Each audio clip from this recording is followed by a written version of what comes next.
Pronto, pessoal. Então, hoje a lição de número 5 e 6, né? A lição 3 e 4, até amanhã eu disponibilizo para vocês, tá bom? A lição de 5 e 6, nós falaremos aqui hoje, no primeiro momento, sobre José. Nós estamos estudando os patriarcas. E, no segundo momento, falaremos numa perspectiva de do livro do Êxodo, né? Então vamos lá. Lendo e estudando a vida dos patriarcas Abraão, Isaac e Jacó, o que fica muito evidente para nós? Fica evidente, ok? Que Deus, ele tem um compromisso com a descendência. Além dele ter, claro, compromisso com Isaac, com Abraão, depois com Jacó, mas ele tem também um compromisso com a descendência de Abraão. E por quê? Porque ele promete que da descendência de Abraão, né, viria o Messias, ok? E dentro dessa história de descendência, o Senhor, ele vai trabalhando e guiando a fim de que o que ele prometeu para Abraão, ali no capítulo 15 de Gênesis, quando acontece aquele sacrifício onde somente o Senhor passa no meio, validando, né, aquela aliança, mas assumindo o total compromisso, o Senhor, ele tem um compromisso com essa descendência e ele vai direcionando a fim de que essa descendência seja preservada, seja cuidada, seja guiada, né? E Deus, na sua soberania, ele vai direcionar a história dos filhos de Israel a fim deles chegarem até o Egito, né? E é aí que entra José, né? Para eu entender José, eu preciso compreender também o lar que José está inserido. O lar que José está inserido é muito importante, né? Então, aqui é um sumário da nossa aula. Então, José, o favoritismo e os conflitos fraternos, traição, escravidão, providência divina, a ascensão no Egito, integridade e sabedoria, reconciliação e preservação da família, no caso, os descendentes de Israel, e a tônica, o que a história de José nos ensina, que é a soberania e o propósito divino, né? Então, José, ele é filho de Raquel, que foi a esposa preferida de Jacó.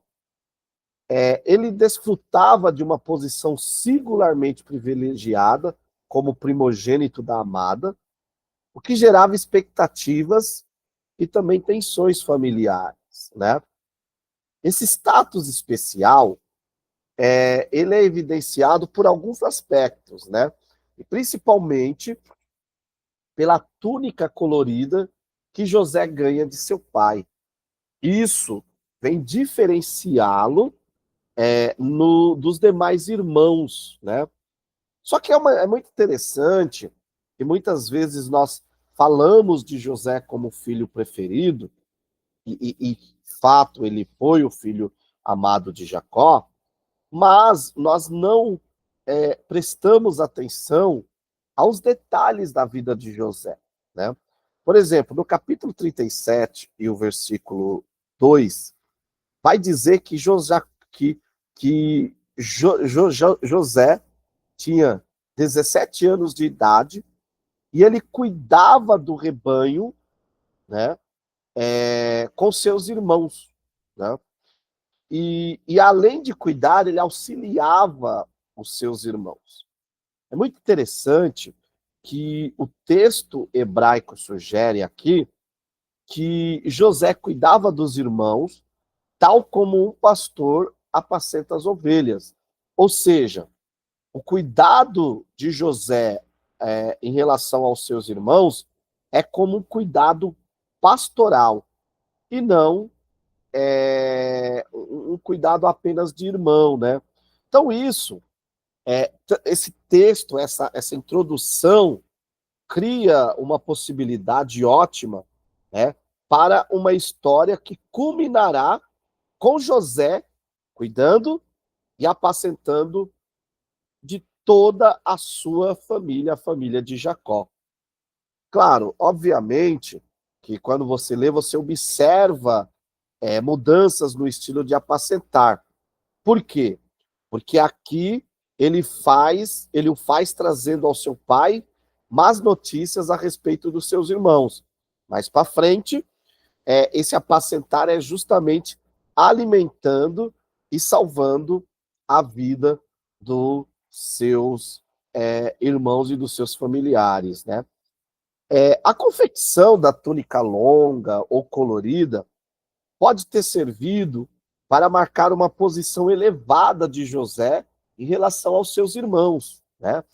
Dessa forma, o papel de José como pastor dos seus irmãos aqui dá num ambiente de se dá num ambiente de favoritismo, competição e ódio entre os irmãos.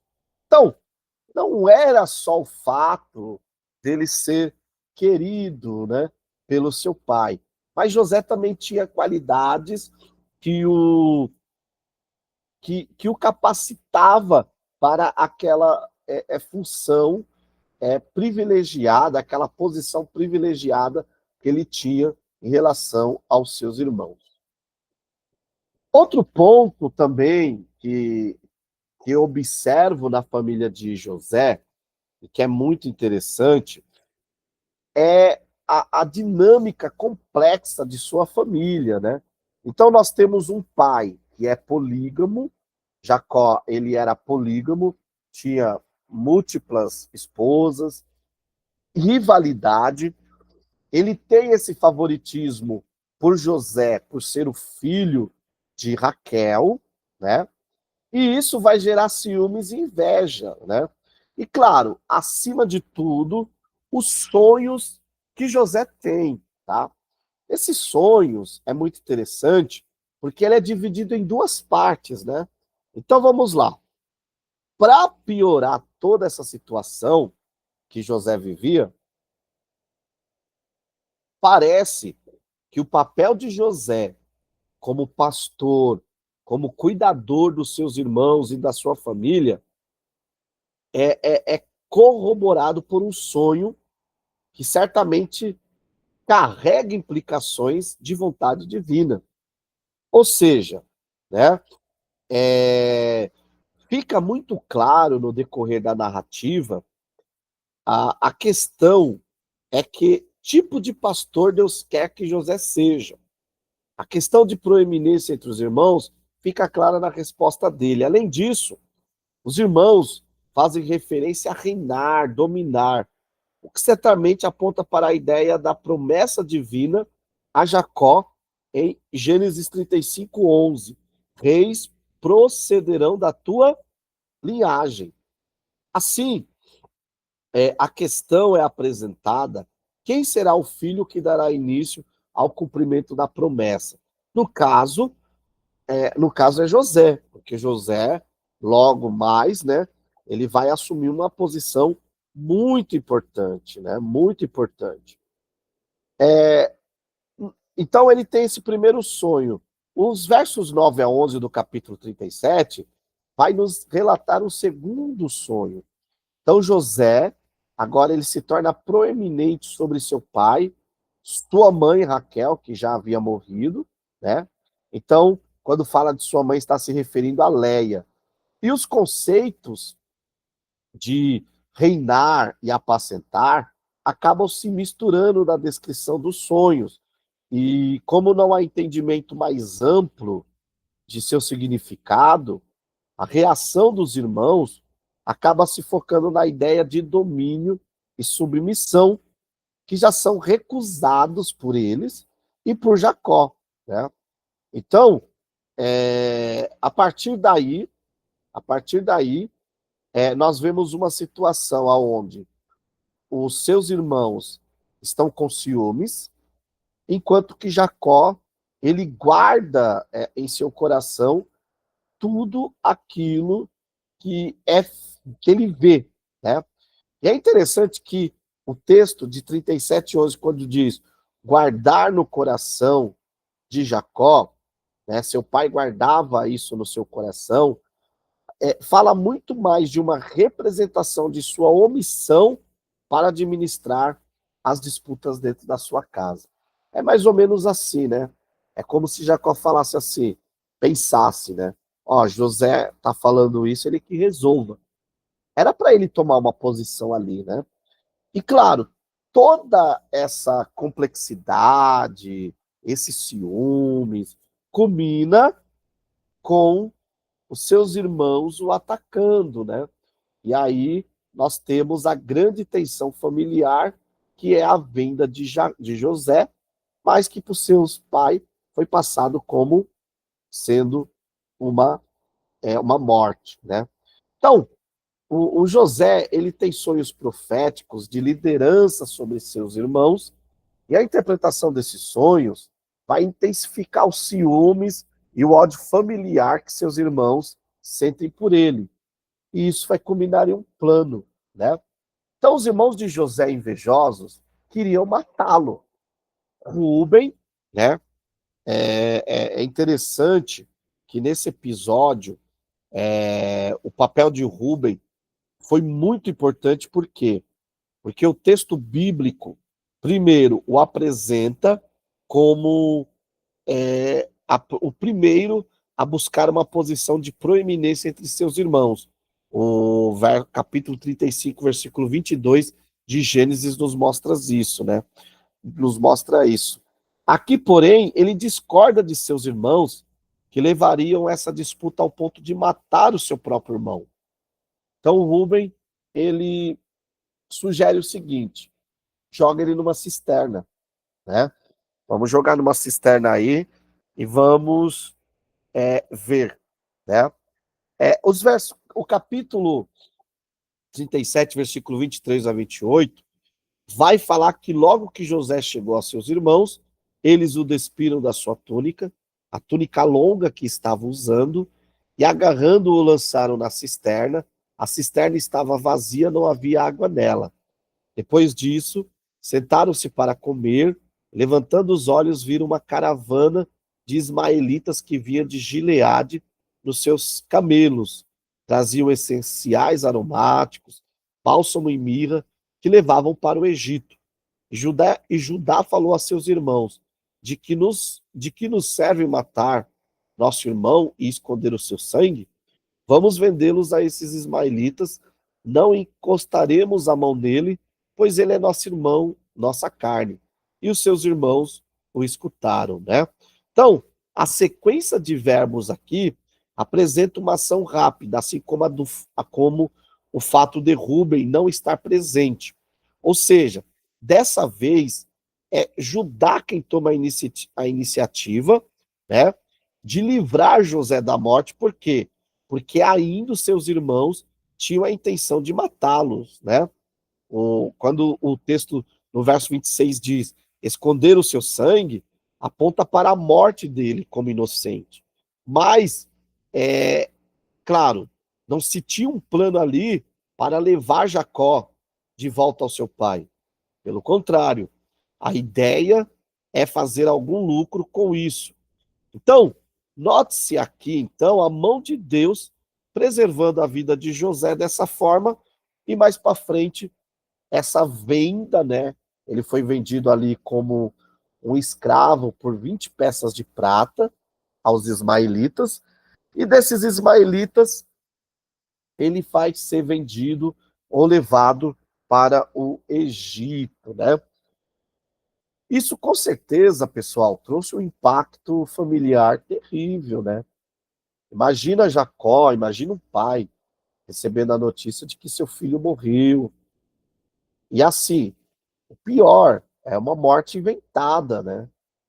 Então, essa família mergulha em um luto, tristeza, enquanto que os seus irmãos, né, é, também sofrem ali pela questão da sua do peso na sua consciência, né? Então, é muito interessante observar isso. Mas, como nós estamos falando desde as primeiras aulas, que a proposta do Gênesis é uma proposta de livrar, de proteção, de descrição da descendência do Messias, o Senhor protegeria, o Senhor guardaria essa descendência e a ida de José ao Egito é uma providência divina a fim de guardar futuramente a descendência de Jacó. Então, nós chegamos aqui a um ponto interessante, que é a providência divina em meio à crise. Mesmo na escravidão, a providência divina acompanhou José, né? Nós vemos, a partir do capítulo 39, que José ele é vendido, né, a um homem chamado Potifar, que era o oficial do faraó, capitão da guarda egípcio. Ele compra José dos ismaelitas, e o verso 22 vai dizer: mas o Senhor estava com José, né? E ele tornou-se próspero e passou a morar na casa de seu senhor, o egípcio. E o seu senhor viu que Deus estava com ele, fazia prosperar em sua mão tudo quanto ele empreendia, né? Ou seja, nós temos aqui agora um José que está ali no Egito, claro, como um escravo, mas agora administrando a casa de uma pessoa importante, de Potifar, né? Isso revela uma coisa muito interessante, que o Senhor, ao conceder favor a José e, e operar naquela circunstância, né? O Senhor estava mostrando a José que estava no comando de todas aquelas circunstâncias, né? Vamos tentar imaginar agora, antes de nós avançarmos um pouco, o choque e a adaptação cultural que José passou no Egito. Primeiro, José é um hebreu. Chegou ao Egito como escravo. Na casa de Potifar, ele demonstrou notável capacidade de adaptação e liderança, superando as barreiras culturais em uma sociedade politeísta, né? Isso nos traz uma grande lição, meus irmãos. Muitas das vezes, nós somos condicionados a pensar que a fidelidade nossa ou de uma pessoa está ligada simplesmente ao local que ela está, né? Nós muitas das vezes somos medrosos em relação à cultura, à cultura secular, por assim dizer. Só que José está aqui, ó, em um país longe do seu, em um lugar totalmente idólatra, e lá está ele fiel ao Senhor, sendo abençoado pelo Senhor. Isso é uma grande lição para nós, que José também nos mostra, né? De que o fiel, ele será fiel aonde ele estiver, né? Aí, claro, né, nós temos aí a situação onde nós vemos a esposa de Potifar, né, o seduzindo. E esse texto é importante porque, quando você vai ler a história de José, eu não sei se os irmãos notaram que entre o capítulo 37 e o 39, nós temos, né, o, o capítulo 38. O que o capítulo 38 vai nos mostrar, né? Ele vai nos mostrar que Judá, né, no caso de Judá e Tamar, Judá, o irmão de José, que tem a brilhante ideia de vendê-lo, tá? Lembrando, né, que essa ideia veio de Judá, né? Judá fala, ó, fim de nós não matarmos e não termos aí o sangue dele na nossa mão, vamos vendê-lo, né? Vamos vendê-lo. Esse Judá, né, é quem faz uma proposta imoral. Observação, Judá estava próximo do seu pai, próximo da sua família, e mesmo assim Judá é infiel, é imoral.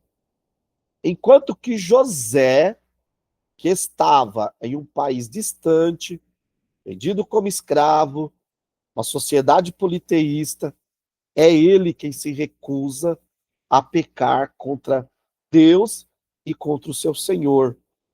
Então, além disso tudo, a resposta de José apresenta um aspecto importante sobre o seu senso de satisfação. Como assim, Sérgio? José, ele foge da esposa de Potifar, por quê? Porque ele está satisfeito com o que lhe foi confiado pelo seu Senhor.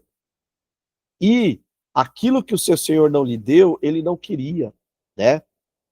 Esse senso de satisfação é um avanço que aparece na história de Jacó e Labão, das disputas fraternais dos filhos de Jacó e dos filhos de Judá, né?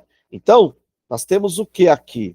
Um José que, mesmo escravo, tem uma mentalidade de livre, mesmo escravo, tem uma atitude de livre, e mesmo longe da sua casa e escravo, ele tem um senso de satisfação. Enquanto que Judá, no capítulo 38, é livre, mas tem uma mentalidade de escravo, é livre, mas tem atitudes de escravo, é livre, mas está insatisfeito com o que tem. Então, fica para nós essa lição. Estamos satisfeitos com o que o Senhor tem nos dado, né? José mantém a sua integridade moral, ele recusa a sedução da esposa de Potifar, e por causa da sua fidelidade e princípios éticos, ele é levado ali a uma prisão. Pessoal, isso daqui nos mostra uma coisa interessante, tá?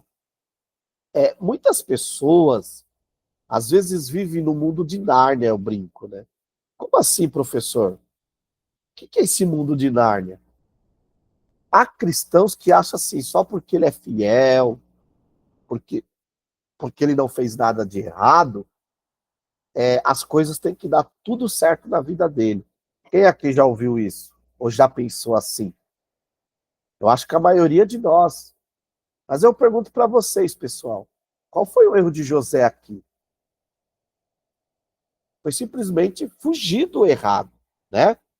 O próprio Asaf, no Salmo 73, ele viveu esse conflito, né? Porque ele achava que o bem só acontecia com o justo e o mal com o injusto. E quando ele começa a entender a realidade, ele vê que o justo às vezes sofre mais do que o ímpio. Tá? Então, sucesso nessa vida não significa nada no reino espiritual, tá bom? Isso é muito importante para nós, tá? Só que tem um porém. O José, ele foge. Quando ele foge, a sua capa pica na mão da esposa, né? E é interessante que aquela capa, ela nos traz um insight muito interessante, que é qual? Quando Potifar, né, por Potifar ter comprado José como escravo, que serviria para o divertimento da casa, né, mas sua esposa o acusa de ter usufruído de forma errada de seu papel, né, achando que o divertimento sexual estava incluso nisso, o Potifar, ele tinha ali a prerrogativa de matar José. Por quê? Porque o pecado de qual, né, o erro do qual José estava sendo acusado era digno de morte no Egito Antigo. Mas é interessante que o texto sugere que Potifar não está totalmente convencido da culpa de José. Por quê? Porque se assim fosse, certamente o teria executado e não prendido, né? José, ele é preso. Note que a prisão onde os presos do rei estavam, né, ficavam sob a administração de Potifar, que é o capitão da guarda. Mas olha como que o Potifar confiava em José. Capítulo 40, versículo 4. E o capitão da guarda colocou quem? Né?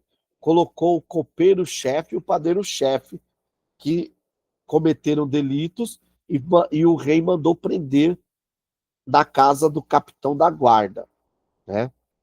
E o capitão da guarda colocou-os a cargo de José para que o servisse, né? Ou seja, esse capitão da guarda quem é? Potifar. É interessante que a autoridade de José dentro da prisão não foi concedida somente pelo carcereiro, como alguns pregam, mas também foi reconhecida pelo próprio Potifar, né? Então isso é mais um indício de que Potifar não acreditou naquela conversa toda que a esposa dele inventou. Alguém já tinha prestado atenção a esse detalhe?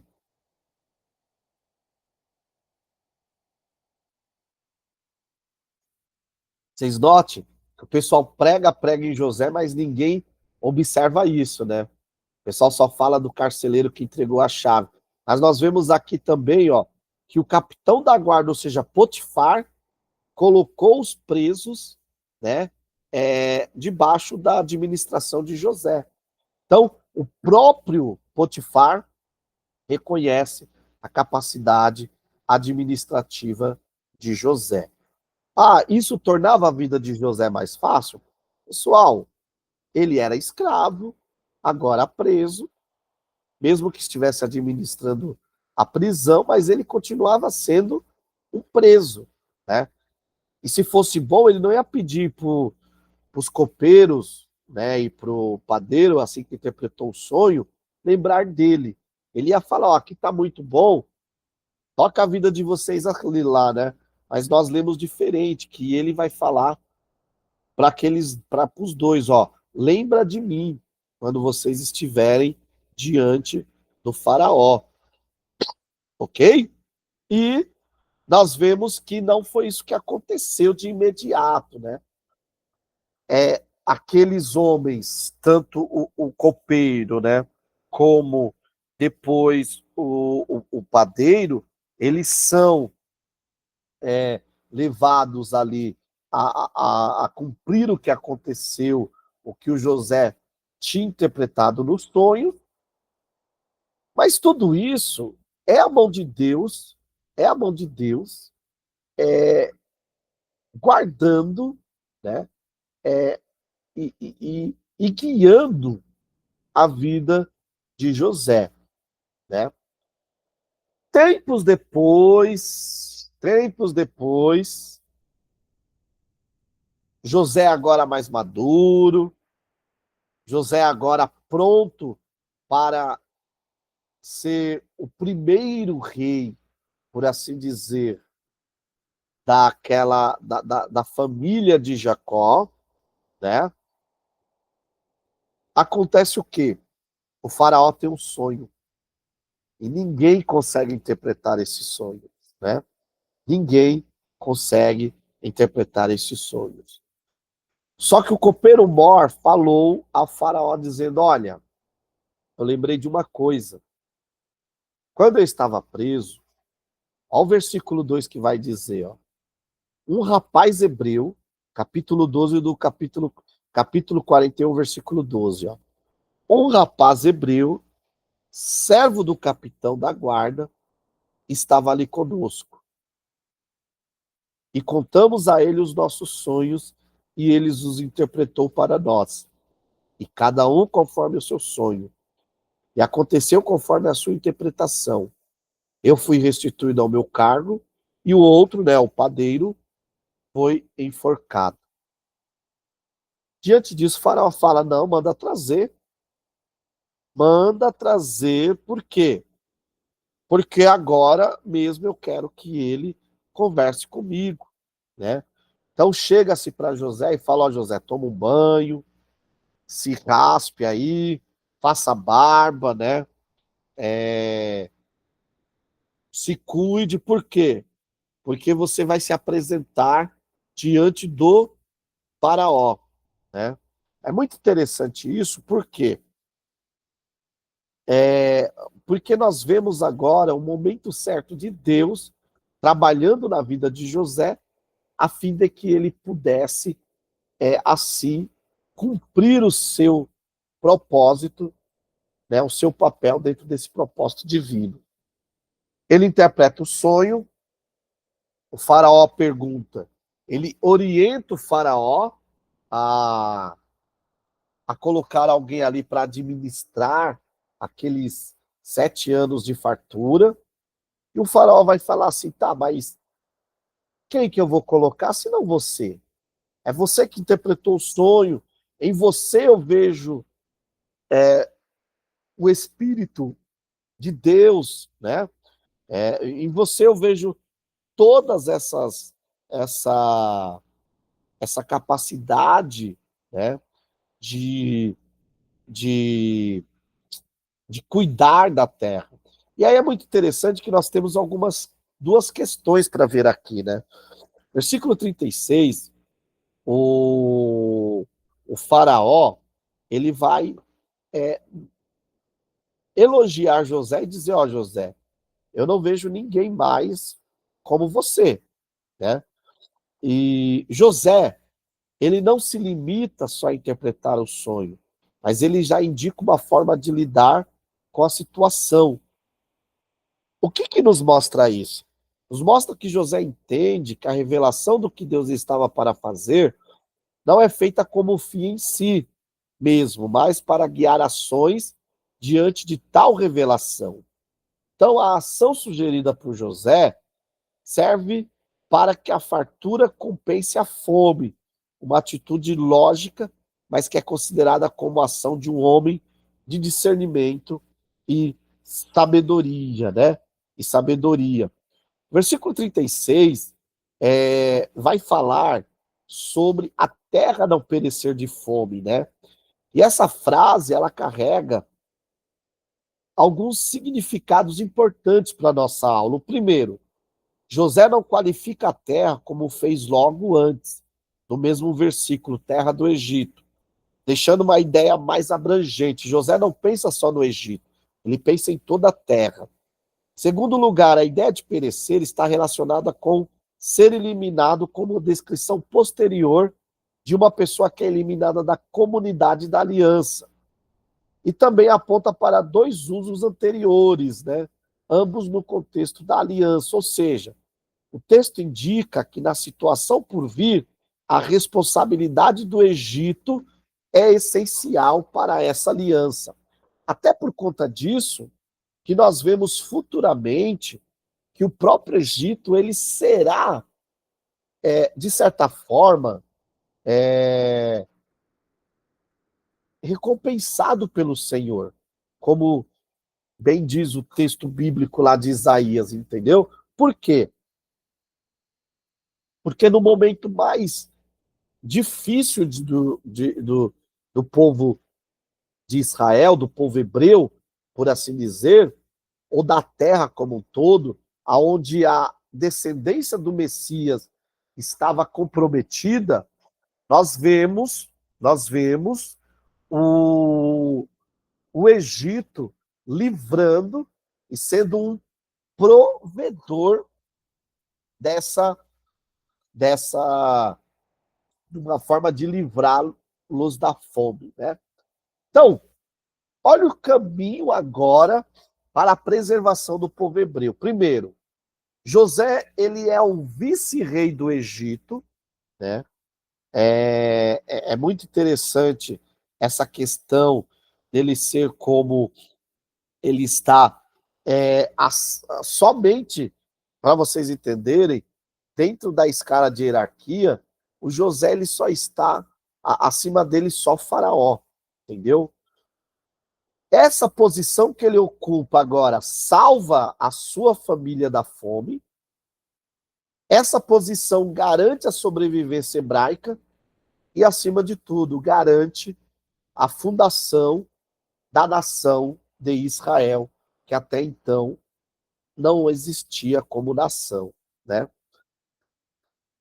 Outra coisa que acontece também, pessoal, é a questão do reencontro e reconciliação entre José e seus irmãos. O livro do Gênesis, ele tem uma coisa interessante, porque ele é marcado constantemente por essa narrativa de encontros e reconciliação, né? Foi assim com Abraão e Ló, foi assim com Jacó e Esaú, e agora também com José e seus irmãos, né?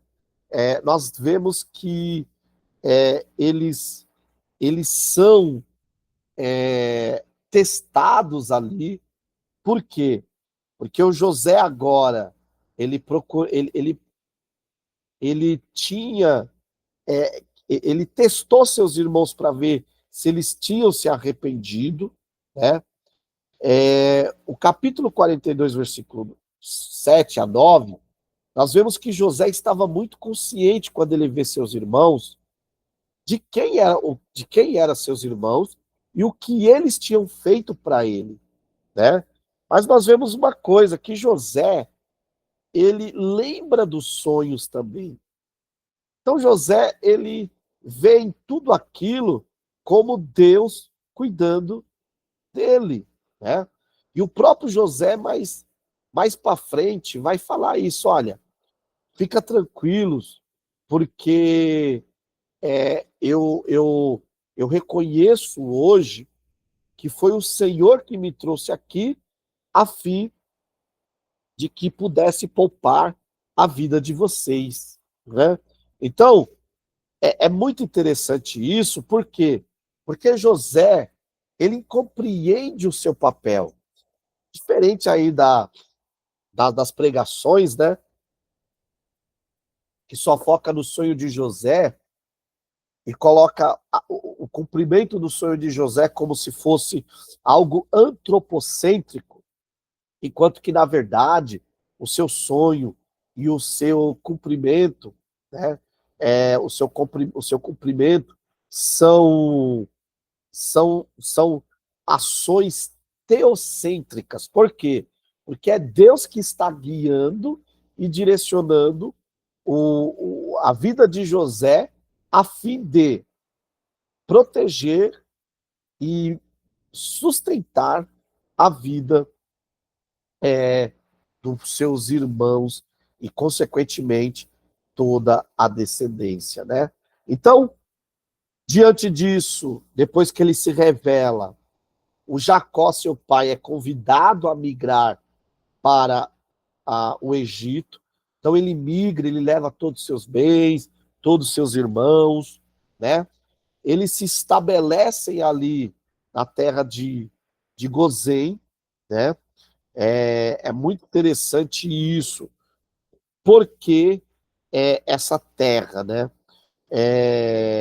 Quando você olha a cultura, você vai entender que, primeiro, José é bastante enfático sobre a ocupação da sua família, pastores, e onde deveriam morar, Gozém. Por quê? Isso só faz sentido quando entendermos que a ideia do texto é enfatizar a separação de quem são os israelitas e de quem são os egípcios. José não tem interesse em tornar sua família um grupo que faz parte da sociedade egípcia, eles devem permanecer quem são na representatividade da sua ocupação, ok? Então, dessa forma, o texto ainda mantém a ideia de separação, ainda que todo Israel esteja no Egito, né?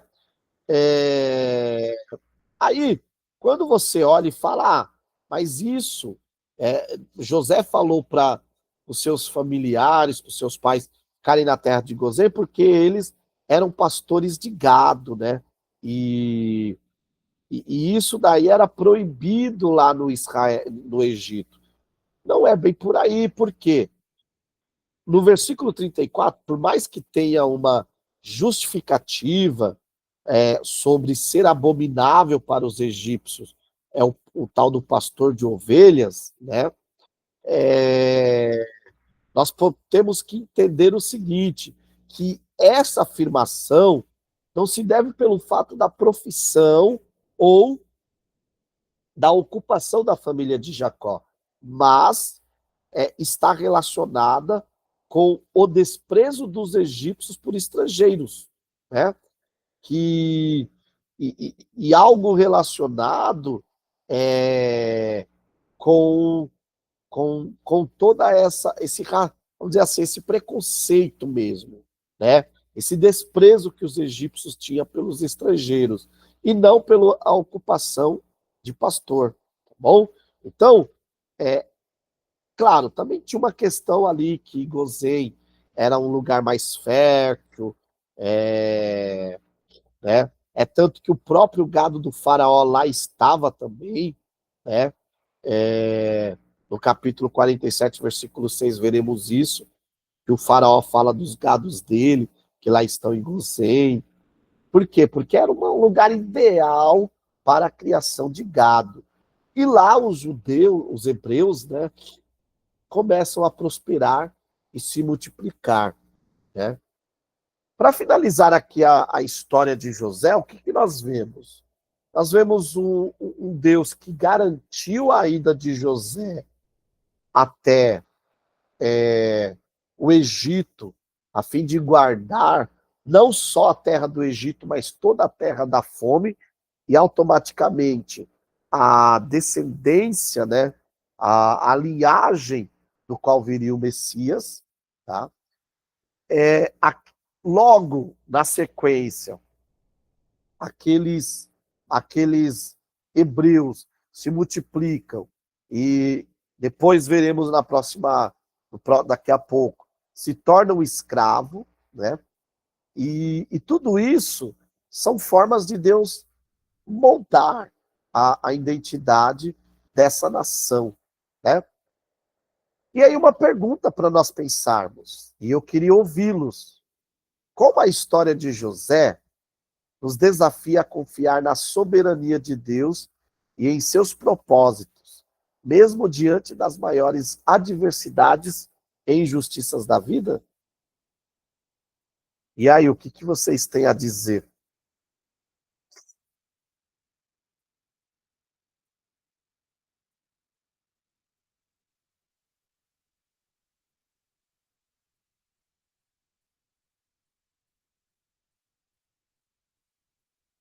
Vamos lá, pessoal.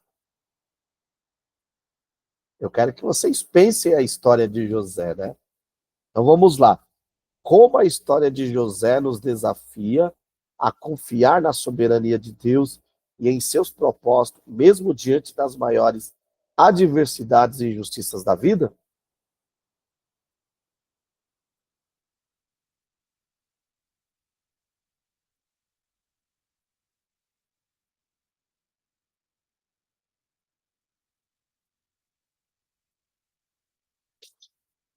Estão pensando?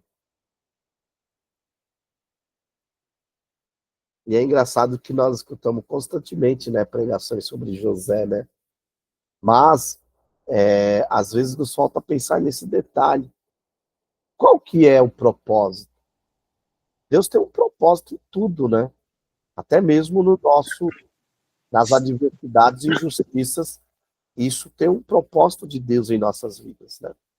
Ô, irmão Sérgio, Pode falar. Irmão, eu acho assim, quando Deus, você falou de um propósito, né? Quando Deus ele tem um propósito na vida do homem, né? Ele pode passar todas as dificuldades, mas em todo tempo, Deus cuidou de José para chegar naquilo que era para ele, né? A mesma coisa na nossa vida. Vamos voltar um pouco atrás, né? Quem era nós? Para, para a gente chegar no propósito que hoje a gente estamos, né? Cada pessoa passa uma luta para chegar no propósito de que Deus quer. Deus prepara a pessoa, né? Ele às vezes até, né, passa como se diz, passa na lima, né, para chegar naquele perfil de que Deus quer na vida dele. O que Deus quer dele realmente, né, Sérgio? É isso que eu penso na vida de José. Lógico, cada pessoa tem uma maneira diferente de passar, né, vamos colocar assim, no vale, entendeu? Para poder chegar do jeito que Deus quer. A verdade é essa, né? Se Deus tem algo especial para você, vai acontecer. Pode mudar de lugar, pode ir para onde quiser, ele pode ir para uma prisão, ele pode ir para um hospital, mas vai chegar uma hora que ele vai estar aonde Deus quer. Essa é a minha visão. Mas, irmão Marcelo, mas por que você está falando isso? Eu falo isso porque assim foi comigo uma parte do meu tempo.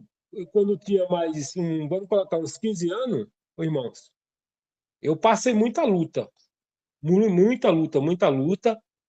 mas sempre positivo, sempre positivo. Eu não cheguei, você vê, a pessoa saiu lá do Nordeste, na seca do Nordeste, veio para cá, isso nunca ia passar na minha cabeça, o irmão Sérgio, nunca ia passar, né? Mas com o tempo, eu fiquei imaginando o que Deus fez na minha vida. Assim também na vida dos irmãos, né? Eu creio que os irmãos têm uma história que foi contada, tem uma história que Deus contou na vida dos irmãos também, né? Eu penso dessa forma, entendeu? Para o irmão chegar nos propósitos que vocês estão hoje, né? Tá bom? Boa, exatamente. Isso daí que o irmão Marcelo trouxe é muito interessante, né, irmãos? As situações, as adversidades, elas vão nos moldando, né? Tudo que José passou, eu concebo que foi uma providência de Deus a fim de que que José fosse, fosse preparado para o lugar que ele assumiria, né? E quando nós lemos que Deus promete que diz que da descendência de Jacó sairia reis, príncipes e governadores. E agora José é o primeiro dentro dessa ideia, né?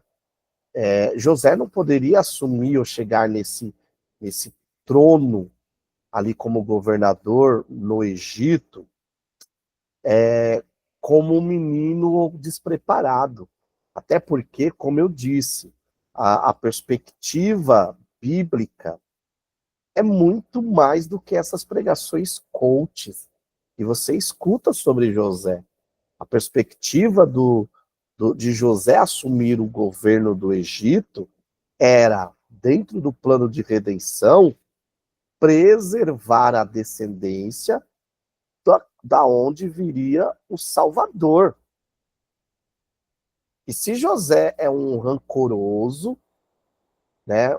Se José é alguém que está no trono e que não foi trabalhado por Deus, quando reconhece seus irmãos, ele fala: vocês me viram na prova e não me ajudaram, agora eu estou no sabor de mel, vocês vão ter que comer na minha mão.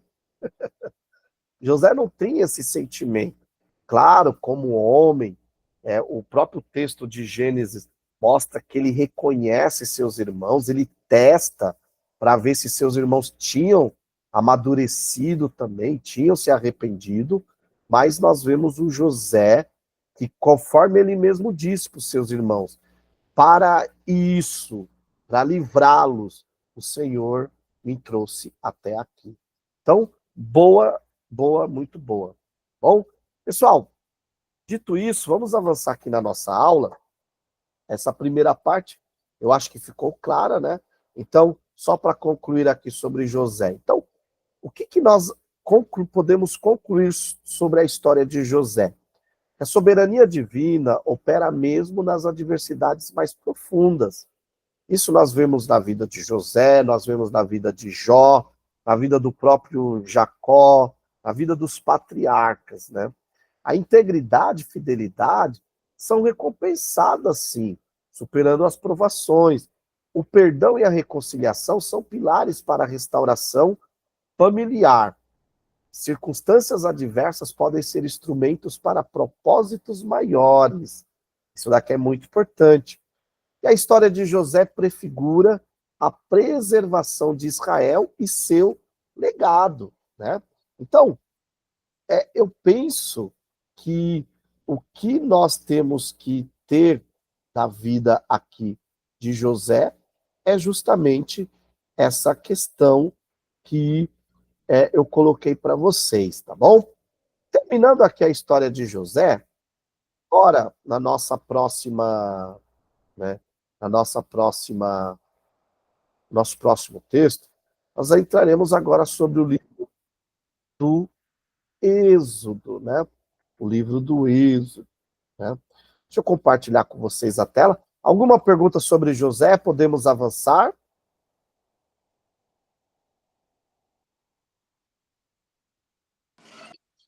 Pode avançar. Legal, então. Então, vamos avançar aqui, sim. Deixa eu abrir aqui. E... Só um minuto.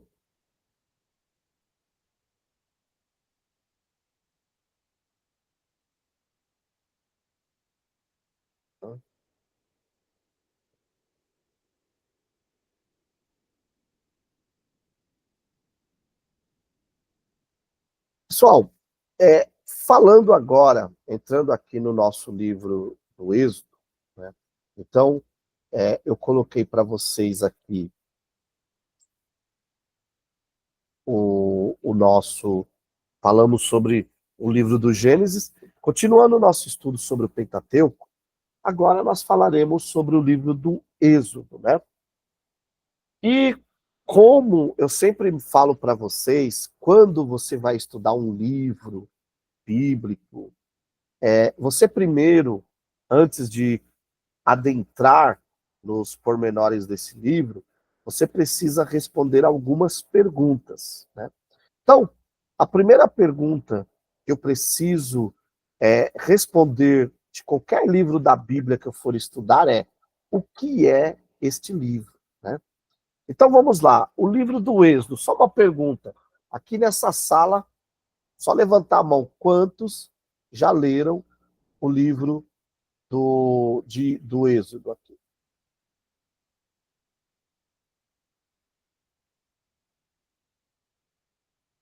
Isso. Boa, bastante pessoas, legal. Quantos aqui já estudaram o livro do Êxodo?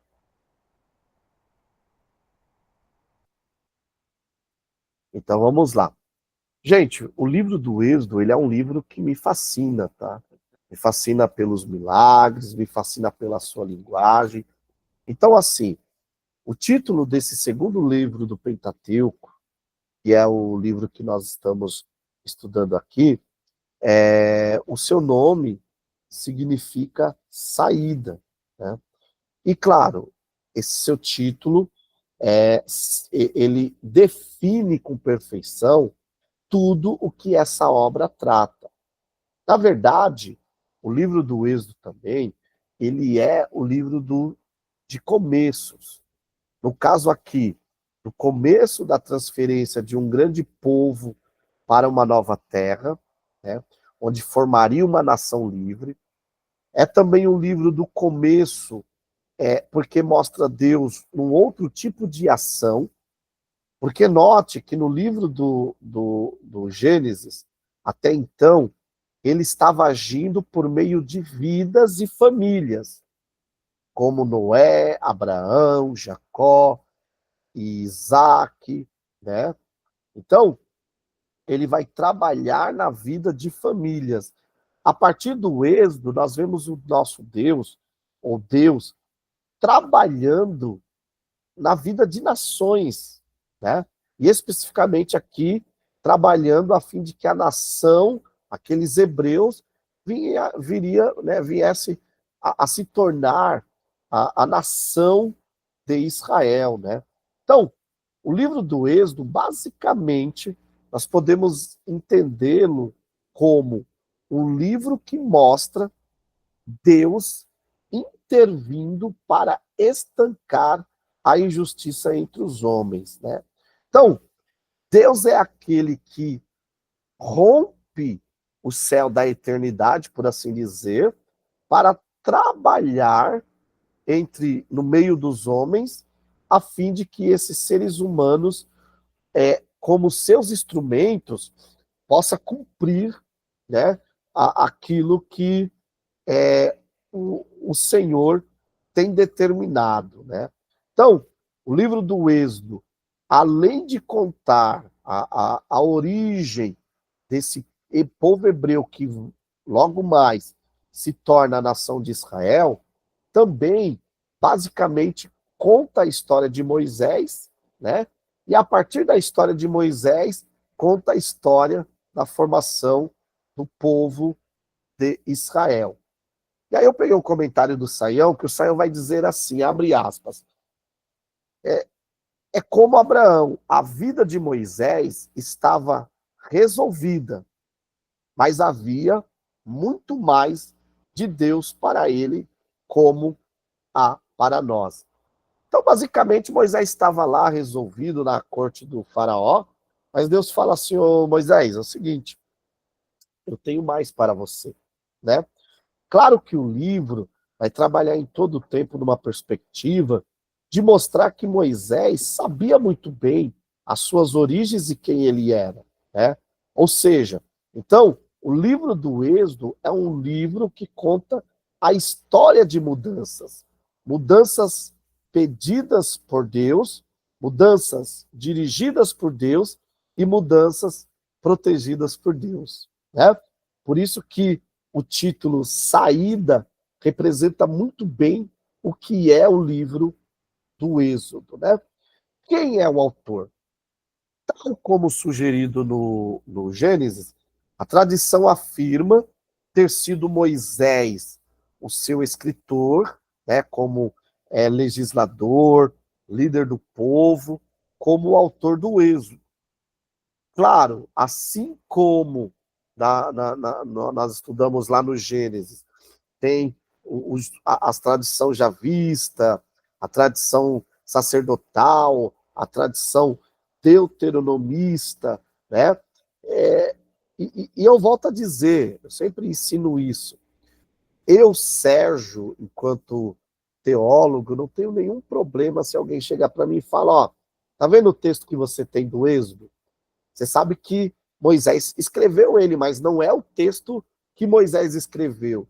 Os copistas, e aí um estudo de bibliologia, a maioria dos alunos passaram aqui por bibliologia, vão entender o que eu vou dizer.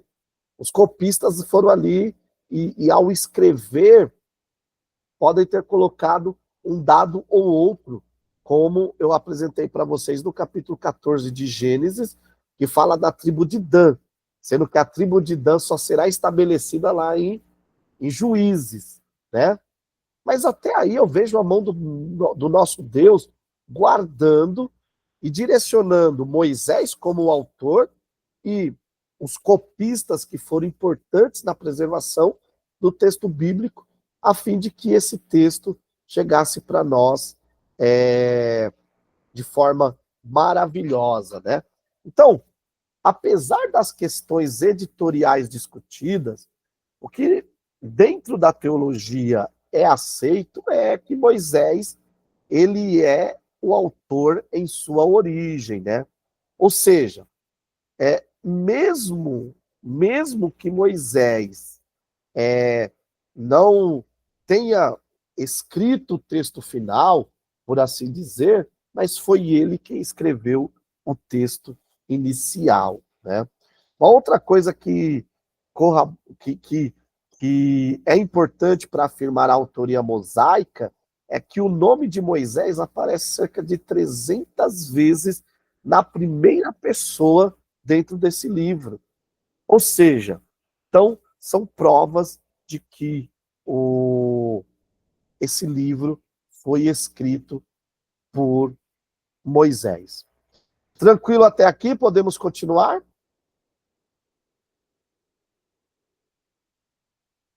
Legal. Então vamos continuar aqui. Tá? Quando foi escrito? O livro do Êxodo, ele começa, né, antes do Êxodo. Como assim, Sérgio? Ou seja, antes da saída dos hebreus do Egito, começa a história do Êxodo com o nascimento e a infância de Moisés, cujo o próprio livro do Êxodo também trata como um livramento da morte certa quando bebê.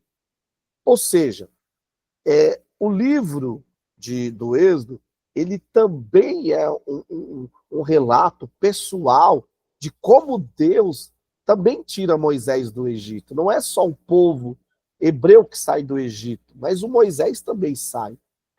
E é muito interessante que a maioria dos comentaristas trabalham da seguinte maneira, que o livro divide a vida de Moisés em 3 períodos de 40 anos, né, cada. Então, nos primeiros capítulos tratam dos 80 anos iniciais, e depois aparece os últimos 40 anos, que são narrados e divididos aí entre Levíticos, Números e Deuteronômio. Então, nós temos aqui uma coisa muito interessante sobre essa questão aqui de Moisés, que nós vemos também que o livro do Êxodo não é só a formação de um povo, mas é também a formação daquele, e conforme o próprio Saião coloca, que é considerado o maior legislador e profeta do povo hebreu. Bom, e aí, o contexto que envolve esse livro é um contexto de escravidão, ali, hebraica no Egito, né? É um contexto da figura de Moisés sendo chamado por Deus de forma milagrosa, né? E é um contexto também onde Deus, ao libertar o seu povo, ele fere com pragas, e daqui a pouco veremos que isso está relacionado a divindades, né, do Egito. Por quê? Simplesmente porque o Egito, quando você vai para os livros de história, você lê que a sociedade egípcia, o Egito Antigo, era considerado um império teocrático. Mas como assim, Sérgio?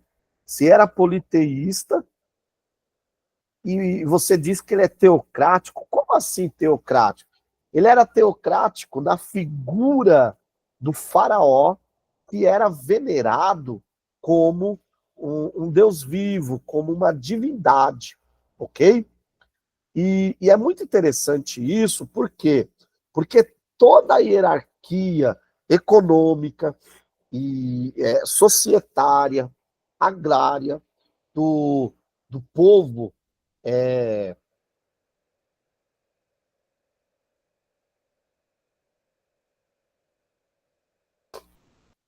da sociedade egípcia girava em torno dessa divindade do faraó, né? Que, que era aquele que moldava o cenário geopolítico a partir dessa, dessa, dessa importância que era dada ao faraó como um Deus vivo, né? Ou como alguém que recebia em sua vida essa questão de ser o Horus Vivus, né? Mas qual o contexto da origem da escravidão hebraica dentro do Egito? Primeiro, só recapitulando, capítulo 46 de Gênesis diz que a família de Jacó, né, Jacó e sua família chegam ao Egito. Logo, há um crescimento populacional significativo dos hebreus. O capítulo 1, versículo 8 de Êxodo, vai dizer que o novo faraó, né, o faraó que não conhecia não conhecia José, ele assume o trono, né? E aí, com medo pelo crescimento do povo hebreu ali na terra do Egito, ele começa agora a, a escravizar, esses hebreus dentro da sua terra. E acima de tudo isso, eles vão é, assumir uma política, né, de infanticídio, ou seja, eles vão tentar colocar ali um controle sobre a natalidade do, entre os hebreus. Por quê? Porque as mulheres hebreias, elas eram muito, mas muito fortes, e elas, assim, eram férteis. E isso começa a preocupar o faraó. E aí nós temos uma questão aqui, né? Qual foi o faraó do Êxodo, né? Existem duas teorias, tá bom? Existe uma teoria que vai apontar que o faraó da opressão é o Ramsés II, que vai de 1279 a 1213 a.C. Ele é o faraó da opressão, ele é o faraó que dentro da história, né, é apontado como aquele que favoreceu a construção das cidades de Pitom e Ramsés, que está em Êxodo 1:11, né, que são mencionados na Bíblia, e ele é citado dentro da história como um tirano que era muito duro com estrangeiros e escravos que moravam e que estavam ali dentro do Egito. Dentro dessa teoria, o que vão dizer? Que o Ramsés II, ele é o faraó da opressão, mas o faraó do Êxodo é outro. Segundo alguns colocam, o faraó do Êxodo é o Amenhotep II, que viveu de 1427 a 1400 a.C., né? Então, quando você vai para os livros de história, ele é um forte candidato a ser o faraó do Êxodo a partir de evidências textuais e arqueológicas, né? Então, seguindo essa linha, nós podemos dizer o seguinte, que o livro do Êxodo, ele nos traz o relato aí de dois faraós, né? Então, desse faraós Ramsés, que é o que vai oprimir a priori os hebreus, e o faraó, que é o faraó do Êxodo, que é o faraó Amenhotep II, né? E é muito interessante isso, por quê? Porque alguns livros de história vão dizer, e eu fui pesquisar tanto na história bíblica, né, como na história secular, e eles vão dizer justamente isso, que um é o faraó, possivelmente, né, aqueles historiadores que acreditam que tem ali um viés de falar, olha, vamos tentar aqui compreender a história do Êxodo a partir dessa da narrativa bíblica. Então eles vão trabalhar com essa hipótese, tá bom? É tanto que quando o Moisés ele comete um assassinato, alguns vão trabalhar que o faraó que está no trono é o faraó Ramsés.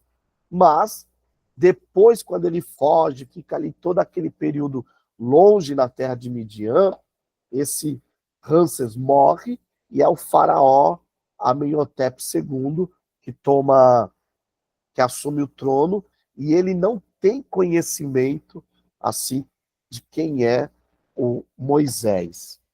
Tranquilo até aqui? Podemos continuar?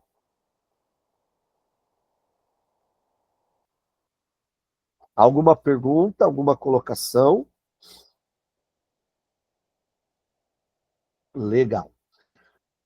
É muito interessante quando nós vemos que, a partir da narrativa bíblica, né, o Moisés, quando nasce, há uma lei ali para que os meninos fossem afogados no Nilo, tá? E aí trazer um fato histórico para vocês, como eu sempre procuro trazer aqui nas minhas aulas. Primeiro, por que lançar no rio Nilo, né? Porque o Nilo era uma divindade, era adorado como uma divindade. Ou seja, ao matar aqueles meninos no Nilo, é como se eles estivessem sacrificando, né? Sacrificando a, ao, aquela divindade todas aquelas crianças. E aí eu peguei um comentário aqui de um trecho de um comentário bíblico que diz assim, ó, né? O faraó, ele vai subindo, escalonando os seus níveis de opressão. E o genocídio dos meninos é a terceira estratégia opressiva do faraó. Então, enquanto o plano de usar as parteiras para matar os meninos no nascimento buscava manter as aparências de uma morte natural, aqui o faraó já se desfaz de qualquer pudor. Seguindo esse aspecto irônico, mal sabe ele que Moisés, o libertador dos israelitas, será resgatado no próprio Nilo, onde deveria morrer.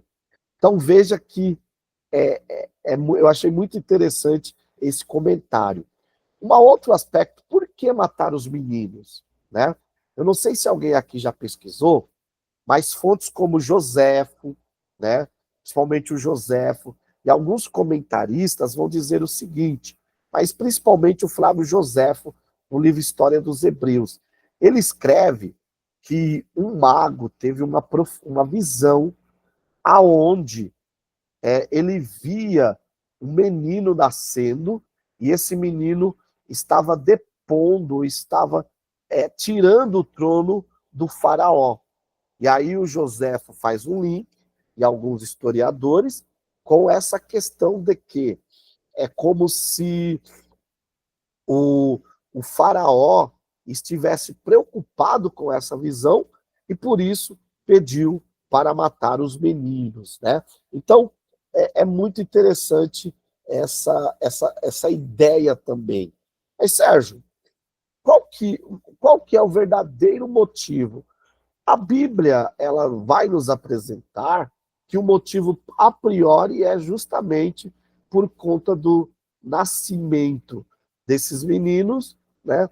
E, e, e, e a multiplicação dos hebreus ali estava preocupando os egípcios. Tranquilo?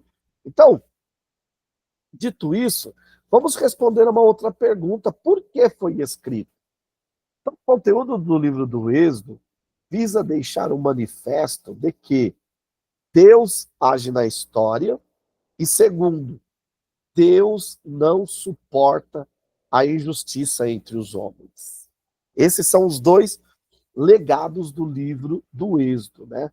Então, ele age quando livra Moisés da morte, Deus age quando livra o povo hebreu da servidão, e ele age quando livra os liderados por Moisés de morrer no deserto. O livro do Êxodo é um livro da ação de Deus. Só que essa ação de Deus, ela requer de nós, ela implica, ela pressupõe obediência. Porque a partir do capítulo 20, são dadas leis, né? Claro, quando falamos de leis, nós somos muitas das vezes levados a pensar coisas ruins.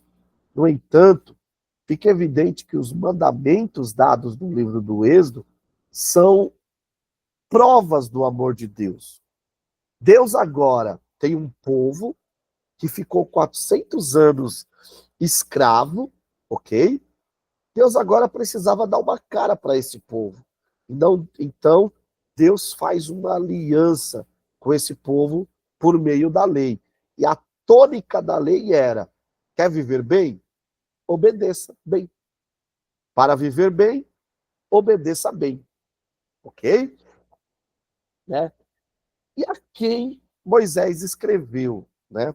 Então, primeiro, o livro do Êxodo ele foi escrito a priori para o povo hebreu, para o povo que saiu do Egito e estava agora peregrinando para Canaã, né? Então, esse é o povo a priori. Só que a sua leitura, ela traz lições maravilhosas para nós hoje. Por quê? Porque o livro do Êxodo é um livro que mostra que Deus cuida e livra, né? Deus cuida e livra. Tranquilo? Podemos avançar?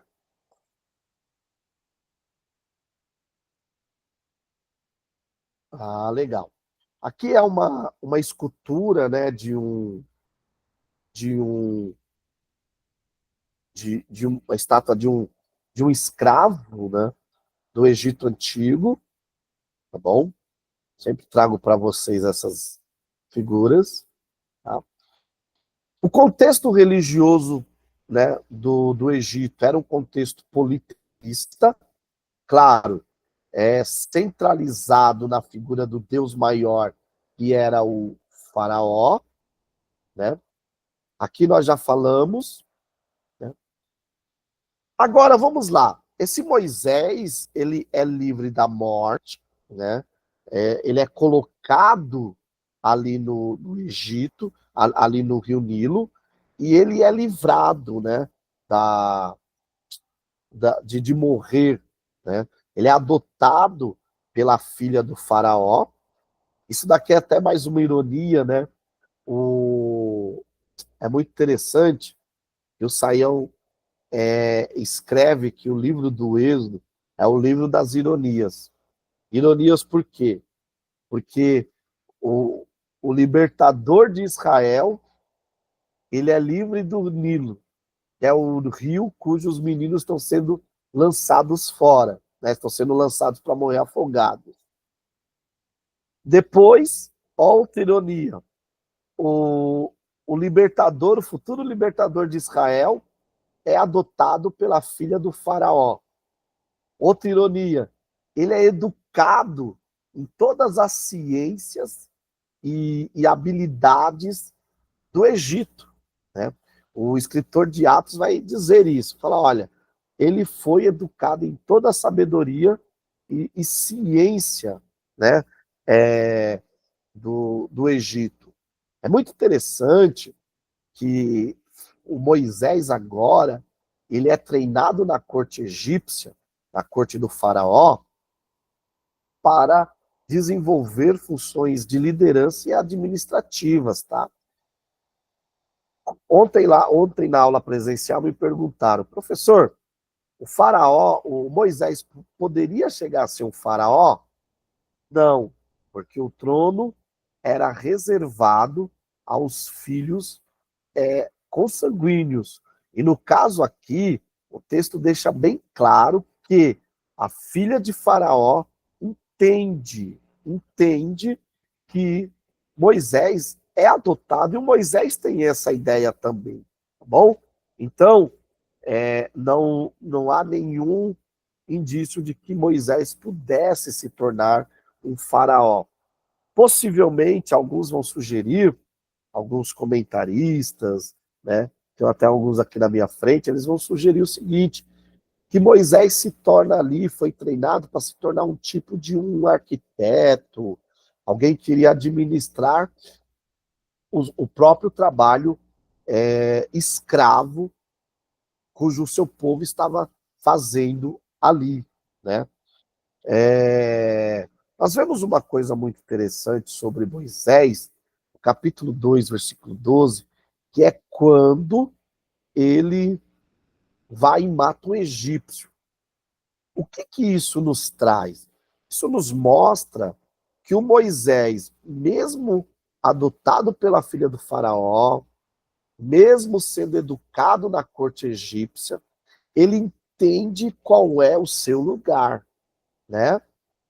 Ele entende e ele tem o sentimento de que aquele povo que está sendo escravizado é o seu povo, entendeu?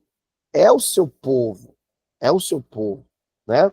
Então, essa é a percepção que eu tenho a partir dessa leitura e a partir do texto de Hebreus, entendeu?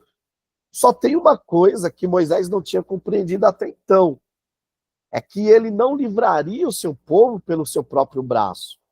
Porque aqui, quando ele mata o egípcio, é como se ele estivesse na força dele, querendo resolver uma situação que é só Deus que poderia resolver, como resolveria. Entendeu? Então, ele mata esse egípcio. Logo, essa história, ela se espalha. Moisés tem que fugir. Ele foge, vai lá para Midian, né? Midian fica mais ou menos, se nós colocássemos hoje aí dentro de um mapa, fica ali ao sul do Mar Morto, próximo ao Golfo de Agapá, né? A região árabe. Então, ele foge, ele está lá escondido, e agora Deus vai trabalhar na vida espiritual de Moisés. Por quê? Porque até então, Moisés ele é preparado intelectualmente, estrategicamente, mas agora, ele, a partir daqui, ele seria preparado, né? Ele seria preparado espiritualmente para assumir de vez essa função, essa nobre tarefa que Deus havia designado para a vida dele. E aqui fica para nós uma lição, né, meus irmãos? Que é o tempo de Deus, né? Às vezes, nós queremos atropelar o tempo. E a lição que a vida de Moisés, que a vida de José nos traz é: tenha paciência, não corra, né? Quantas pessoas correm, apressam processos e depois, como diz o povo, né, pagam um preço enorme, né? Os irmãos aqui que são meus alunos sabem, eu, Sérgio, não tenho pressa para nada do que diz respeito a ministério e outras coisas. Já ouvi várias pessoas, mas você está atrasado. Não estou. Eu estou no tempo em que o Senhor está trabalhando na minha vida a fim de me preparar para outras coisas, né? Não sei o que o Senhor tem na minha vida, né? Eu sei hoje aonde o Senhor tem me colocado. Então não tenha pressa, tá? Não se aveste, como diz o povo, né? Continuando aqui, Moisés está ali sendo preparado por Deus, e aí acontece uma situação muito, muito interessante, né? Moisés apacentando o rebanho do seu sogro, ele vai até, né, uma região oposta. É muito interessante isso, né? Porque o capítulo 1, versículo 3 do Êxodo, Volto a dizer, pena que não temos tempo para explorar muitos detalhes dessa passagem, mas vai dizer: Moisés estava cuidando do rebanho de Jetro, seu sogro, sacerdote de Midian, e levou o rebanho para o lado oposto do deserto, chegando a Horebe, o monte de Deus, né? A expressão aqui, lado oposto, fala do lado oeste, né? Então, é muito interessante que quando nós vamos estudar e fazer uma exegese, uma hermenêutica desse texto, os capítulos iniciais de Gênesis, a narrativa é caracterizada pelo distanciamento entre a humanidade e Deus, né? Como um andar para o leste. Gênesis 3:24, Gênesis 4:16, Gênesis 11:2. Sempre mostra o homem, a humanidade se distanciando de Deus e indo para o leste. Moisés aqui é apresentado como alguém que caminha para o oeste, que dentro de uma linguagem bíblica era onde ele podia encontrar Deus, né?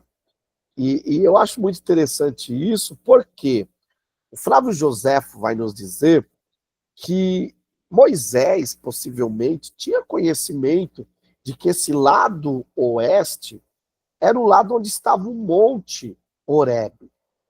E assim, né, havia o entendimento de que o monte era a habitação de Deus.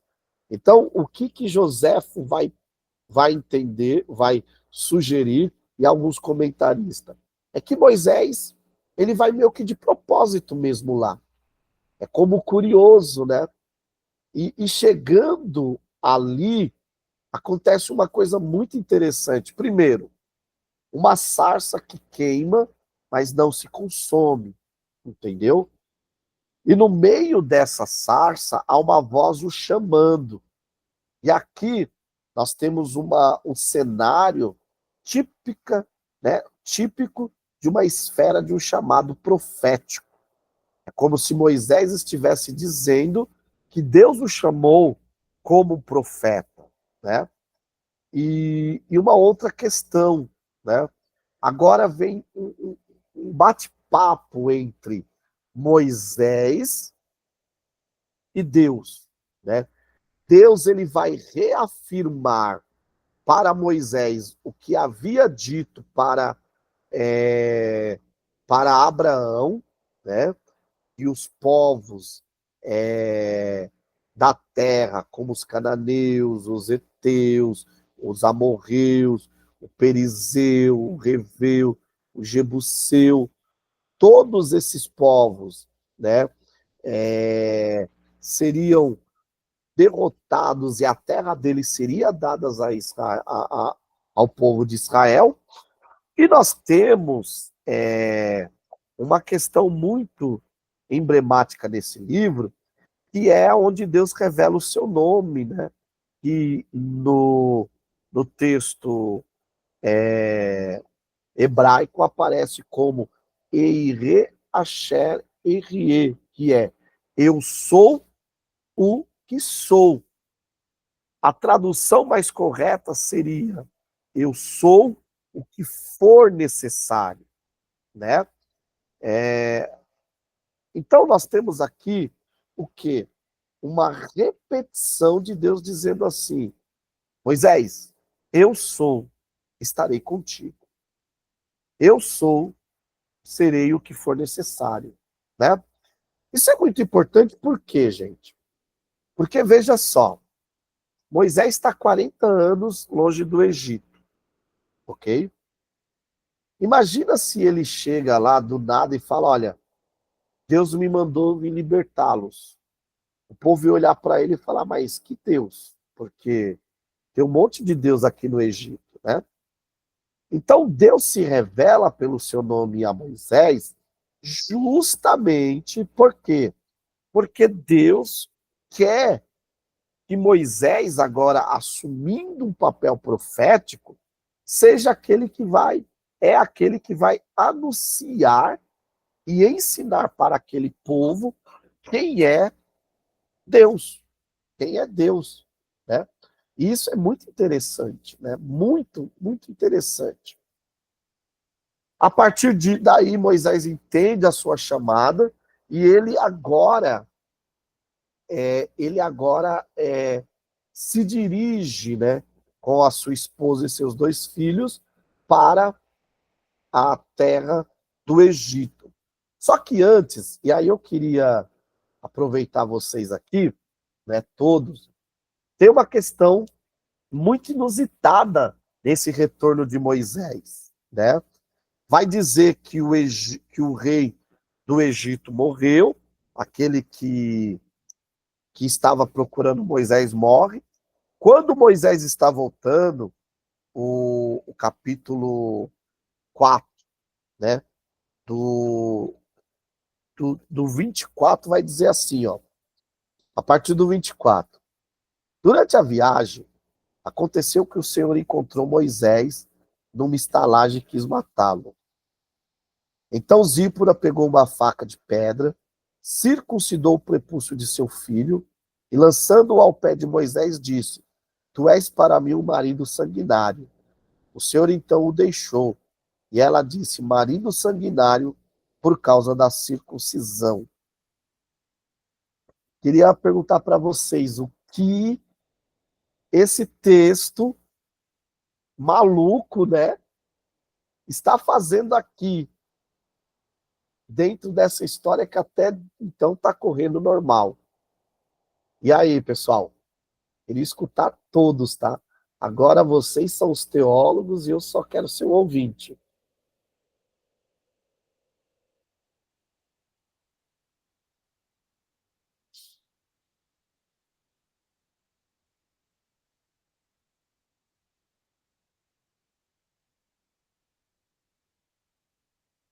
Vou perguntar, quem aqui já leu esse texto? Ou você nunca imaginou que tinha esse texto aqui? Porque ontem lá na sede teve gente que falou, rapaz, eu nem sabia que tinha isso na Bíblia.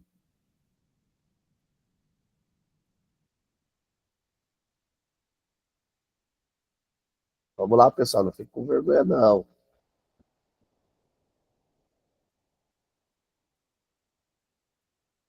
Ninguém tem uma ideia?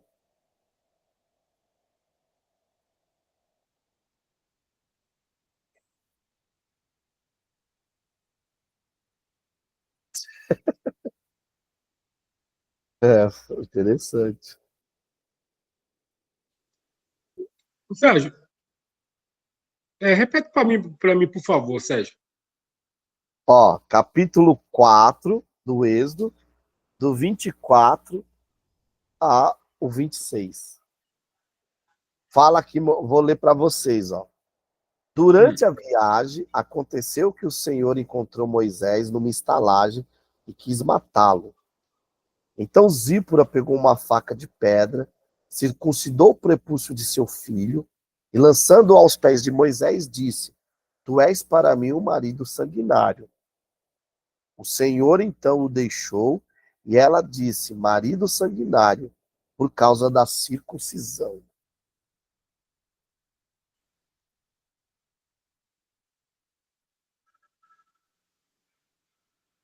Eu acho que não ajudou muito não, né, meu Marcelo? Não. A gente só pode responder o que sabe, né? Não precisa, entendeu? E aí, pessoal, alguém? Alguém. A ideia aqui é vocês pensarem, tá? Pessoal, então vamos lá. Deixa eu ver aqui. Vamos lá, então. O que que nós temos que entender aqui desse texto, né? Esse texto, como diz o próprio professor Saião, né? Saião, o professor Vailate, vão dizer assim, é um texto maluco. O próprio Vailate vai dizer que é um dos textos mais difíceis de se estudar, porque aparentemente ele está ali como sem um nexo de nada, né? Mas vamos lá, pessoal, eu vou tentar não ser muito técnico, até porque não é nem a proposta do nosso curso, né? Se nós estivéssemos aqui num curso superior, então nós já teríamos aqui estudado o hebraico, E aí sim. Mas qual que é a ideia principal aqui, né? Primeiro, essa passagem é difícil de interpretar, tá, irmão Marcelo? Então, fica tranquilo, tá? Mas o que nós temos que notar aqui é o contexto. É o contexto, tá? Primeiro, é uma narrativa que rompe o fluxo da história que está sendo contada. E aqui entra o que nós chamamos na teologia de paraenteticamente, ou seja, é uma motivação teológica. É como se, é como se o autor estivesse escrevendo, olha, Moisés está voltando para o Egito. Mas eu lembrei de uma coisa. Eu preciso relatar uma coisa aqui que faltou. O que faltava?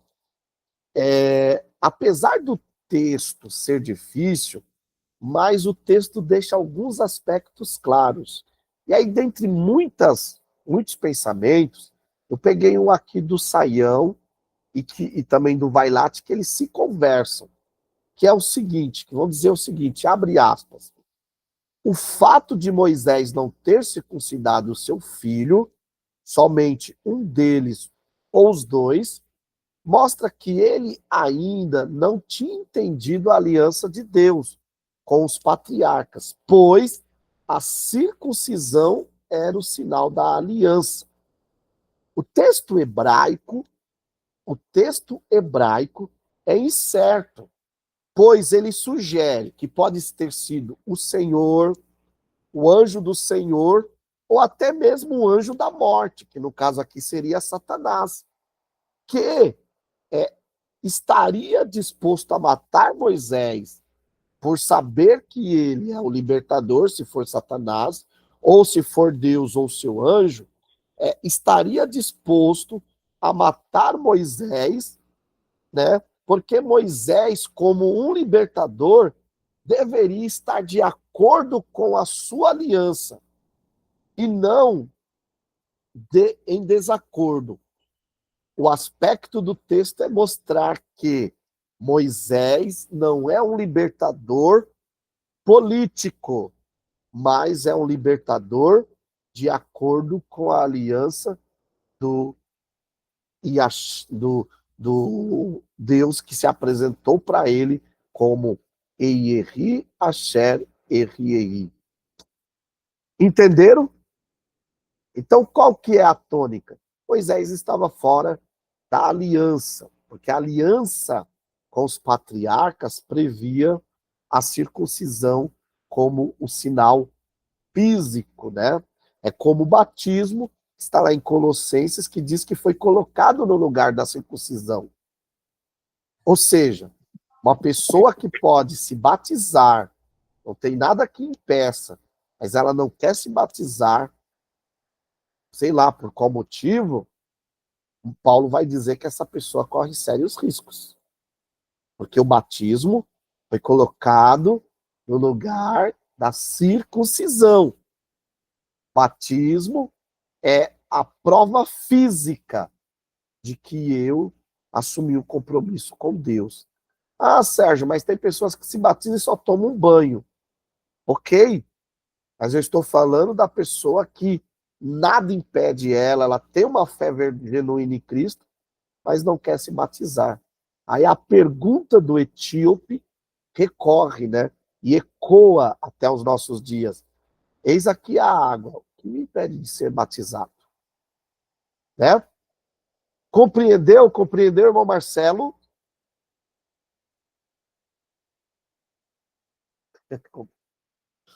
Legal. Pessoal, dito isso, o Moisés, ele volta agora para o Egito, ele se apresenta diante do faraó, e aí tem uma situação muito inusitada, tá? Provavelmente as 10 pragas, que eram proposta da nossa aula, amanhã eu vou gravar um vídeo para postar para vocês. Por quê? Porque eu poderia muito bem aqui passar por detalhes desse texto, gente, e dar uma aula aqui, como eu sempre falo, meia boca, mas eu não gosto disso. E a narrativa do Êxodo, vocês devem ter percebido, é uma narrativa riquíssima. E tem uma situação muito interessante aqui, que eu estava estudando, e aí tem um livro do Dr. Carlos Augusto Vailate, chama-se As 10 Pragas, que ele nos traz alguns detalhes muito importantes, né? É muito interessante que quando né, o Moisés e o Arão se apresentam para o faraó, o que acontece ali? Né? O faraó, ele vai dizer, olha, eu não conheço o Senhor, não sei quem é o Senhor, né? O faraó aqui, ele está sendo irônico mesmo, tá bom? Porque o termo hebraico é yadá, conhecer. Em outras palavras, ele estava dizendo assim, parafraseando, quem é Senhor senão as divindades do Egito? E eu que estou no trono. Mas logo ele iria conhecer quem é o Senhor, o Deus Todo-Poderoso, né? E aí acontece uma situação muito interessante, que é a situação das serpentes, né? Antes das pragas, no capítulo 7, vai dizer o seguinte, né? Que Moisés e Arão estão ali diante do faraó, ok? E aí, o que vai acontecer? O Moisés, ele fala pro Arão lançar a sua vara diante de Faraó e diante dos seus subordinados, e ela se transforma numa serpente, né? E é interessante que, olha isso daqui, tá? E é interessante que os feiticeiros e sábios dos magos do Egito também transformam, por meio dos seus ocultismos, suas varas em serpentes. Mas o que acontece? A serpente ou a vara de Arão devora a serpente deles. Pessoal, isso daqui é uma introdução para as pragas. Por quê? Eu vou dizer para você. A principal divindade egípcia era representada por uma serpente. Quando você vai para alguns hierográficos, né, ou desenhos egípcios, você sempre verá magos ou o próprio faraó com um bastão em formato de serpente. O pessoal acha que a praga que mais tocou profundamente no panteão de deuses egípcios foi a morte dos primogênitos, se engana, porque a principal praga foi a das trevas. Por quê? Porque na mitologia egípcia dizia o seguinte, que quando anoitecia, essa serpente, ela saía do seu repouso e ela levava medo para o Egito, ok? E como que a fúria ou a operação dessa divindade responsável pelo medo noturno era, era paralisada? Por meio das orações dos sábios e dos faraós. Os faraós e os sábios dormiam durante o dia e não durante a noite. Por quê? À noite eles iam trocando de vigília em orações aos seus deuses, a fim de que essa serpente não viesse acabar com o Egito. O que acontece aqui? Por que essa serpente, engolindo as serpentes do mago, ela é descrita aqui? Em outras palavras, né? Em outras palavras, o Senhor está começando a mostrar para o faraó que né,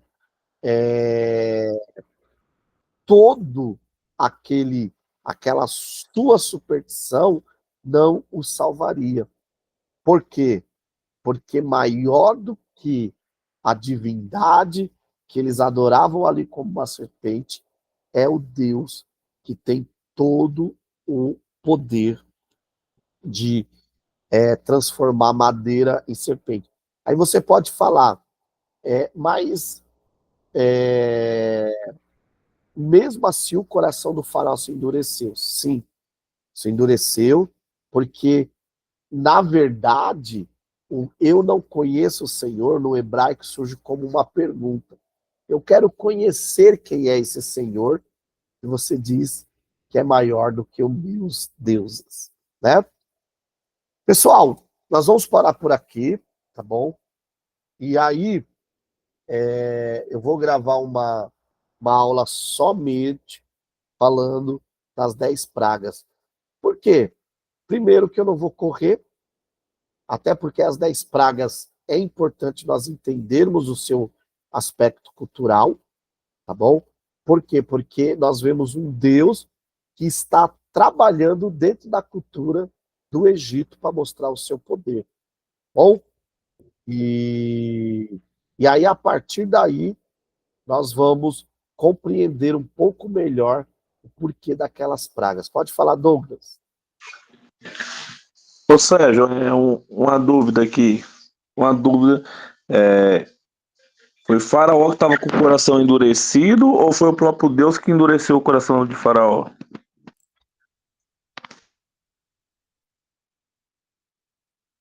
Boa pergunta, Douglas. Ó, eu vou dizer uma coisa para você. É, é assim, ó. Isso daí é uma questão, né, que como eu posso dizer, que os calvinistas vão dizer que foi Deus que endureceu o coração do faraó, ok? E aí você pega aqueles teólogos, os arminianos mesmo, mais esquentados, por assim dizer, né, no bom sentido, e eles vão dizer que foi o faraó que endureceu o seu coração, tá?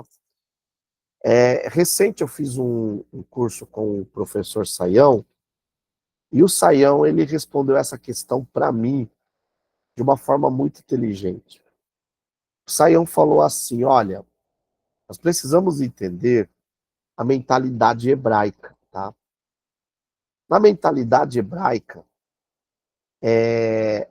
não existe arminianismo nem calvinismo, tá bom? Na mentalidade hebraica, o Deus que endurece, ok? É o Deus também que permite o homem endurecer seu coração. Então, na verdade, ali foi as duas situações. Deus endureceu, né? E Faraó endureceu também o seu coração, tá bom? E aí é muito interessante, por quê? Porque quando fala ali de endurecer o coração, e nós vamos ali para o texto hebraico principalmente, vai dizer que, né, vai nos trazer a ideia de um coração pesado. E aí, Deus está trabalhando dentro da cultura, né, da cultura, é, da cultura do próprio Egito. Por quê? Porque dentro da cultura egípcia dizia o seguinte, né? Dizia o seguinte: apesar da discussão sobre o papel de Deus no endurecimento do coração do faraó, ou do coração humano, né? O que nós precisamos entender? Tá? Primeiro, o texto do Êxodo não tem a intenção de dizer que nem mesmo o endurecimento do coração do faraó é algo, como eu posso dizer assim, é algo tão determinante para essa narrativa, né? Ou seja, que está fora do controle do Senhor, né? E outra coisa, o livro do Êxodo ele não tem a preocupação de levantar um debate soteriológico em relação à salvação. Tá? Ele tem a proposta de descrever, né, a partir do endurecimento do coração do faraó, como, em primeiro lugar, uma ação própria pode te levar para a ruína. E, em segundo lugar, uma resposta do Senhor à ação do homem. Né? Ou seja, aí eu encontrei aqui, ó, eu vou ler na íntegra o comentário do Saião sobre esse texto. Abre aspas. Né? Há muitos outros textos bíblicos que destacam o agir soberano de Deus ao lado da ação livre e responsável do ser humano. A mentalidade hebraica não tem problema nenhum com isso. O problema está na nossa mente ocidental, que quer dividir as coisas. Por quê? Porque o Deus que é soberano age ao lado da ação livre e responsável do homem. Ponto. Então, o que o Saião estava querendo dizer? Que Deus endureceu a partir do momento em que Faraó endureceu. Entendeu? E para Deus e para a mentalidade bíblica, isso não tem problema nenhum. Para a mentalidade ocidental tem, mas como que Deus pode endurecer se o faraó endureceu? Como Deus pode amolecer se o homem amoleceu? Entendeu? É conjunto. Entendeu? Quando Adão não quis mais, quando Adão e Eva pecaram, anunciando para o Senhor que não queria mais ficar no Éden, o que Deus fez? Deus foi lá e falou, Adão, vem cá, não. Adão, você sabia que se comesse, você perderia o acesso à árvore da vida. Então, o seu caminho é se retirar aqui do jardim. Entendeu? Então, no caso você fez uma colocação boa. Então, Deus respeita a decisão do ser humano. No caso, o faraó já estava decidido, o coração... Sim, sim, exatamente. E isso, eu gosto do Saião, e ele vai dizer isso. Ele vai falar, não tem problema nenhum. Na mentalidade hebraica não tem problema nenhum. Porque o Deus que amolece, né, é o Deus também que conta com a participação do homem nesse aspecto, entendeu? Lembrando que o texto ali não está trabalhando salvação, tá? Mas é nesse aspecto. Tranquilo?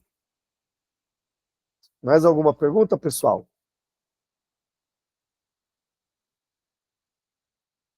Não tem? Meus irmãos, Deus abençoe vocês, tá? Vamos... eu vou parar aqui a gravação, aí nós vamos abrir as câmeras, vamos tirar foto, uma foto muito bonita, bom? Então eu vou gravar um vídeo sobre as 10 pragas, tá? Eu vou gravar um vídeo também, irmão Douglas, para aprofundar essa questão aí do coração duro, endurecido. E para vocês verem, né? Não tem livro da Bíblia que não dá para correr. Eu, particularmente, enquanto professor de teologia, vocês, meus alunos, já perceberam, eu não tenho pressa. Prefiro ficar no ponto principal, né? A gente podia correr aqui para as 10 pragas e deixar alguns pontos livres, mas não dá, né? Não dá.